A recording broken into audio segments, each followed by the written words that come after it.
ও রমণীরা, ও নারীরা, যে সমস্ত নারী এই চারটা কাজ করবে, এই চারটা কাজের গ্যারান্টি দিবে, তাদেরকে জান্নাতের 8টা দরজার গ্যারান্টি দেয়া হবে।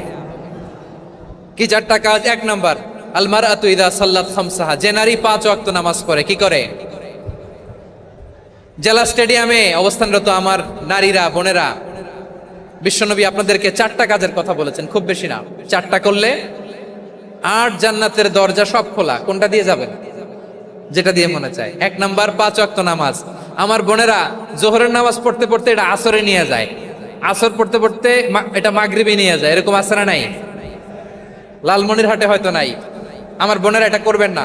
ইন্নাস সালাতা কানাত আলাল মুমিনিনা কিতাবাম মাওকুতা, সময় মতো পড়বেন। সামাত শাহরা, রমাদানের রোজাগুলো রাখবেন।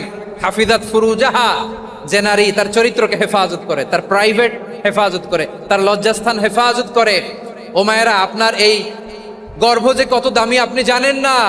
আপনার এই গর্ভ থেকে জন্মাবে আগামীর সালাহুদ্দিন আল আইয়ুবী। আপনার গর্ভ থেকেই জন্মাবে ইমাম আল মাহদি আল মুনতাজার।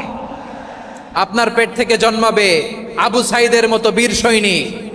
আপনার পেট থেকে জন্মাবে মুগ্ধের মতো বীর মুজাহিদ।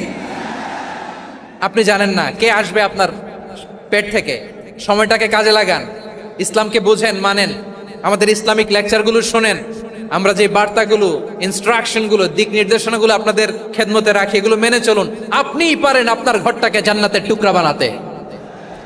একটা family, it's a very big institution and you are the MD, the managing director of this institution. চিল্লায় বলেন ঠিক কিনা? চাইলেই পারেন ঘরটারে জান্নাতের টুকরা বানাতে। 5 ওয়াক্ত সালাত, রমাদানের রোজা, নিজের চরিত্রের হেফাজত, ও আতাআত বালাহা, স্বামীর আনুগত্য। এটাতে অনেকে ভুল করে থাকে। হায় রে আমার বোনেরা, স্বামীর আনুগত্যকে এটা নিজের অপমান মনে করবেন না। আপনার স্বামী আপনার সবচেয়ে বড় গার্ডিয়ান, তিনি আপনার সবচেয়ে ভালো চায়। নারী কখনো গার্ডিয়ানশিপের বাইরে থাকতে পারে না।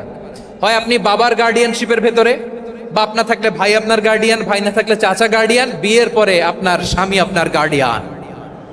শরিয়া সম্মত স্বামীর আদেশগুলো আপনি মেনে চলবেন, কিন্তু শরিয়া বিরুদ্ধ কোনো আদেশ মানতে আপনি বাধ্য নয়। আওয়াজ করে বলুন সবাই ঠিক কিনা? এই 4টা কাজ যদি কোনো নারী করে, বিশ্বনবী বলেন জান্নাতের 8টা দরজা খোলা। তোমার যেটা দিয়ে মনে চায় সেটা দিয়ে জান্নাতে তুমি এন্ট্রি নিতে পারবা। যিনি ঘরের ভেতরে বিশ্বনবীকে সান্ত্বনা দিতেন, ভালোবাসা দিতেন। বাইরে গেলে কোরাইশরা বকাঝকা করে, অত্যাচার করে, কিন্তু আম্মাজান খাদিজা রাদিয়াল্লাহু তাআলা আনহা ঘরটারে এমন শান্তির নীড় বানায় রেখেছেন, এই ঘরের ভিতরে ঢুকলে বিশ্বনবীর কলিজাটা ঠান্ডা হয়ে যেত। এজন্য রব্বুল আলামিন বলেন, খাদিজা, ও আমার বান্দি খাদিজা, জান্নাতে এমন স্পেশাল একটা ঘর আমি তোমার জন্য রেডি করে রেখেছি। ওই ঘরের মধ্যে কোনো আওয়াজ নাই, ওই ঘরের মধ্যে কোনো নয়েজ নাই, ওই ঘরে কোনো বিশৃঙ্খলা নাই। কারণ মক্কার জমিনে আমার নবী কুরাইশদের বিশৃঙ্খলা, নয়েজ আর ঝামেলাগুলোকে উপেক্ষা করে যখন তোমার ঘরের ভিতরে ঢুকতো, ঘরটারে তুমি শান্তির নীড়, ঠান্ডা, নীরব, নিস্তব্ধ, নিঝুম আর শান্তির নীড় বানিয়ে রেখেছো। এজন্য জান্নাতে স্পেশাল একটা শান্তির নীড় আমি তোমারে উপহার দেব। ওই প্রিয়তমা স্ত্রী খাদিজা ইন্তেকাল করলেন, বিশ্বনবীর হৃদয় ভেঙে খান খান। আবার ওনার চাচা আবু তালেব ইন্তেকাল করলেন, যিনি পলিটিক্যাল শেল্টার দিতেন নবীকে। কে দিতেন?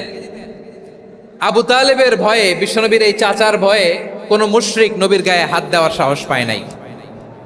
এখন স্ত্রীও নাই, চাচাও নাই, নবীকে আশ্রয় দেওয়ার কেউ নাই। নবীর চারদিকে অন্ধকার। নবী এখন কই যাবেন? আমার পেয়ারা নবী নতুন স্টেশন খুঁজতেছেন, নতুন দাওয়াতি প্ল্যাটফর্ম খুঁজতেছেন। তিনি যায়েদ বিন হারেসা রাদিয়াল্লাহু তাআলা আনহুকে নিয়ে মক্কার পাশের একটা নেইবরিং সিটি তায়েফে চলে গেলেন। কোথায় চলে গেলেন? লালমনিরহাটের ভাইয়ের আওয়াজ করে বলেন, কোথায় গেলেন? তায়েফে চলে গেলেন দিনের দাওয়াত দেওয়ার জন্য। কি দেওয়ার জন্য? নাকি জমি কিনতে গেছিলেন? জমি কিনতে? দুনিয়ার যশ খ্যাতির জন্য? নিজের কোনো লাভের জন্য? তায়েফবাসীদেরকে জাহান্নামের আগুন থেকে বাঁচানোর জন্য। আওয়াজ করে বলতে হবে ঠিক কিনা? বিশ্বনবী